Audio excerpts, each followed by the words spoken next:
So now our last lecture 23rd Hopman coding. ठीक है, क्योंकि लास्ट लेक्चर बेसिकली हो गया, इसके बाद एक असाइनमेंट होगी, that will be the last. ठीक है, सो इसको हाफमैन कोडिंग है। फर्स्ट स्टेप क्या है, इसको डिक्रीजिंग ऑर्डर में लिख लो। ये डिक्रीजिंग ऑर्डर में नहीं दिया हुआ। ठीक है, इनमें से सबसे जो हाईएस्ट है डेट इज़ 1/3। 1/3 ये वाला 1/3 एक छोड़ के दिया हो तो इसको पहले लिखो, दिस इज़ 1/3। देन फिर 1/9 है, फिर 1/9 है, और फिर 3 है 1/27। This is 1/27, 1/27 and 1/27। तो इसको लिख लो M1, M2, M3, 4, 5, 6 एंड 7। तो ये स्टेप उसके बाद सिंपल है, इनको कंबाइन करो जी। दिस इज 0, 1, तो ये हो गया 2/27। 2/27 1/27 से ऊपर हो जाएगा, तो इट मीन्स ये आ जाएगा 1/9 के बाद। सो दिस इज 2/27, ये नीचे चला जाएगा 1/27, बाकी एज इट इज़ रहेंगे 1/3, 1/3, 1/9 एंड 1/9। फिर इन दोनों को कंबाइन कर दो, this is 0, 1, this is 3/27 means 1/9। तो 1/9 हाईएस्ट पोजीशन उसकी ये बन जाएगी, दिस इज़ 1/9 इधर, और ये वाला इस डायरेक्शन में, दिस इज़ 1/3, दिस इज़ 1/3। फिर इन दोनों को कंबाइन कर दो, दिस इज़ 2/9। 2/9 1/9 से बड़ा है तो वो 1/9 की जगह पे आ जाएगा, दिस वे, दिस इज़ 1/9।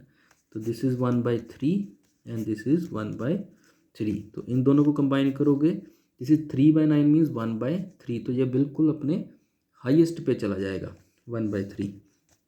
ये वाला 1/3 इस पे, और ये इस डायरेक्शन में आ जाएगा, और ये भी एक स्टेप नीचे आ जाएगा, दिस इज 0, 1। फिर इन दोनों को कंबाइन करो, 0, 1, दिस इज 2/3, वो सबसे बिग हो गया तो वो सबसे ऊपर चला जाएगा 2/3, एंड दिस इज 1/3। दोनों को कंबाइन करो, उसके बाद कुछ नहीं है, 0, 1। तो ये इसकी कोडिंग हो गई है। अब इसकी वैल्यू लिख लो।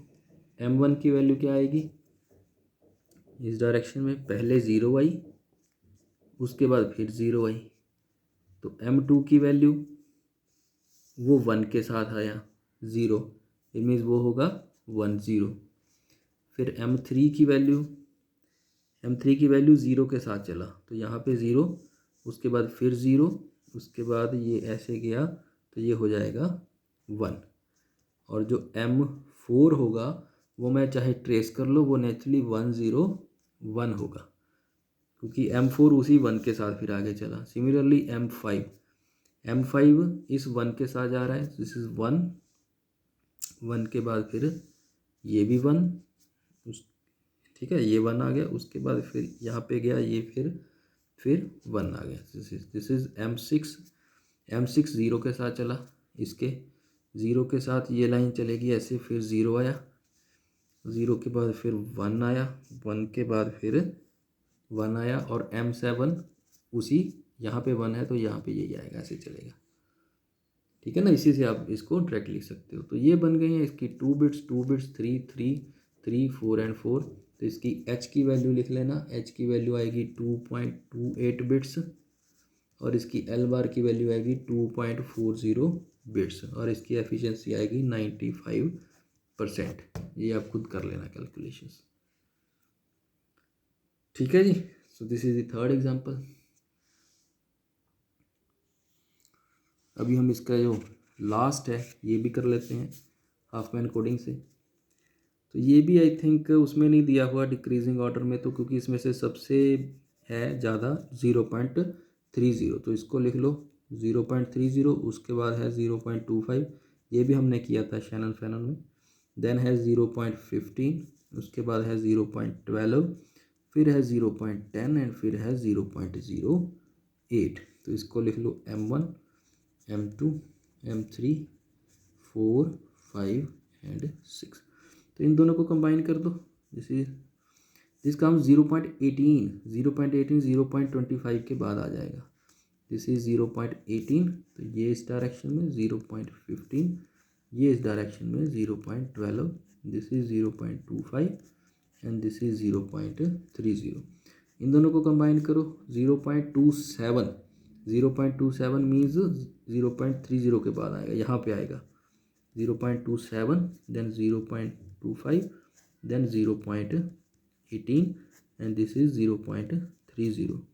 फिर इन दोनों को कंबाइन करो, दे विल 0.43 सबसे ऊपर चला जाएगा, 0.43, 0.30 एंड 0.27। तो इनको कंबाइन करो, 0.57 सबसे ऊपर चला जाएगा एंड ये नीचे आ जाएगा 0.43 एंड दोनों को 0.1, उसके बाद कोई ग्रुपिंग पॉसिबल नहीं है। तो ये इसका हो गया। अब इसकी M1 का, M1 इज 0 0, M2 इज ये वाला 0 ना, हाँ दिस इज 0 एंड देन यहाँ पे गया फिर 1, M3 इज दिस इज 0 0 के बाद फिर आप यहाँ पे गए ऐसे 1 और 1 के बाद 0, M4 इज फिर ये वही चीज़ गई, चलो 1 के साथ चलेगी तो नेचुरली पाथ सेम है तो ये आ जाएगा। फिर M5 इज ये 0 के साथ जा रहा है, M6 1 के साथ जाएगा, इट मीन्स पाथ उसके इसके बाद दोनों का पाथ सेम ही रहेगा। तो M5 इज 0 1 1, तो M6 ऑटोमेटिकली हो जाएगा 1 1 1। सो दिस इज दी, ये इसके कोड्स बन गए। इसने 2 bits 2 bits 3 bits 3 bits 3 bits and 3 bits. तो इसके h की value summation i is equal to 1 to 6 pi log 2 of 1 by pi। इसको सॉल्व कर लेना, it will come out to be 2.418 और इसके एल बार की value summation i is equal to 1 to 6 li into P I. तो इसकी value आ जाएगी 2.45, दोनों को डिवाइड कर दो, मल्टीप्लाई बाय 100 कर दो, इसकी एफिशिएंसी आ जाएगी 97.6%। So these are the more examples of the Huffman coding. तो ये भी बिल्कुल इनका सिंपल लॉजिक है, स्टेप बाय स्टेप प्रोसीड करो, you will never commit a mistake. और 4 इसके मैंने आपको सॉल्व करा दिए हैं। 4 problems are solved using the Huffman coding and 3 और 4 problems also solved using the Shannon Fano coding. ठीक है, शैनन-फैनन कोडिंग में आप डिवाइड करते हो प्रोबेबिलिटीज़ को और उनको फिर 0 1 असाइन करके और कोड वर्ड फॉरवर्ड डायरेक्शन में ही लिखते हो। उस डायरेक्शन में जो भी यहाँ पे बना, लेट से 1 0 0, उसका कोड वर्ड ऐसे लिखते हो 1 0 0। लेकिन इसके केस में अगर 1 0 0 है तो 1 यहाँ पे लिखोगे, 0 0 यहाँ पे लिखोगे हफमैन कोडिंग में। सो हफमैन कोडिंग में हम जो उसमें करते हैं इसमें उससे अपोजिट करते हैं। उसमें डिवाइड करते हो, इसमें कंबाइन करते हो। उसमें फॉरवर्ड डायरेक्शन में लिखते हो और इसमें रिवर्स डायरेक्शन में लिखते हो। ठीक है जी। So this is all about for the section D from my side, because एक टॉपिक रहता है इसका सेक्शन डी का, दैट इज ईजी है, so that will be covered in assignment, and one topic from section C and one topic from section D, they will form the 24th lecture, the last lecture, and that will be your assignment for this semester. ठीक है जी, and this completes the syllabus of the digital communication section A। ठीक है, दोबारा मैं फिर क्या क्या आपको कवर करना है। सेक्शन जो A है उसमें हमने क्या किया, डिजिटल कम्युनिकेशन की इंट्रोडक्शन से देन फिर हम PCM, DPCM, DM, ADM जो कि एनालॉग को डिजिटल में कन्वर्ट करती हैं। फिर इस एक्शन को रिप्रेजेंट करने के लिए हमने क्या डिस्कस किया, लाइन कोडिंग टेक्निक्स, जिसमें RZ, NRZ, unipolar, polar, bipolar. ठीक है जी, RZ, NRZ, unipolar, polar and bipolar and Manchester and differential Manchester. तो ये सारा सेक्शन ए था। देन सेक्शन बी में हमने क्या डिस्कस किया कि फिर इसी डिजिटल बिट्स को ट्रांसमिट करना है मॉड्यूलेशन करके, that is digital modulation techniques, जिसमें हमने कौन कौन सी डिस्कस की, ASK, FSK, PSK, 4 PSK, 8 PSK, 16 PSK की इंट्रोडक्शन, देन QAM, 8 QAM एंड 16 QAM की इंट्रोडक्शन। फिर सेक्शन सी में क्या डिस्कस किया कि एक सिग्नल बन गया, मॉड्यूलेट हो गया, अब एक एक सिग्नल ट्रांसमिट नहीं करना, क्योंकि चैनल पे चैनल की बैंडविड्थ अवेलेबल है, तो आप उसको वेस्ट नहीं कर सकते।